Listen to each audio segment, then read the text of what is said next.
आपको press conference करने के लिए? तो साहब कोई पर्ची मिली है आपको प्रेस कॉन्फ्रेंस करने के लिए? साहब आप प्रेस कॉन्फ्रेंस करने वाले हैं क्या? तो साहब का प्रेस क्लब जाएंगे आप?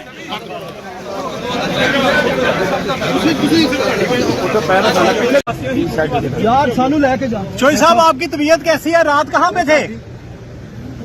चल साहब सलाम अलैकुम यार। जहाँ ये रखे होते हैं हवालात में थे। चलो यार रास्ता दे चोई साहब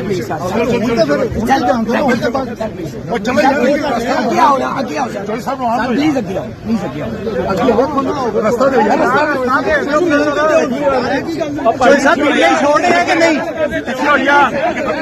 चोई साहब पीटीआई छोड़ रहे हैं कि नहीं? चोई साहब पीटीआई का हिस्सा है, पीटीआई छोड़ रहे हैं कि नहीं? पीछे हो जाओ, सुनते नहीं एक दिन हुआ हवालात में बंद रखा आपकी तबीयत ठीक नहीं है, हॉस्पिटल मुंतकिल किया जाएगा। रखा गया था।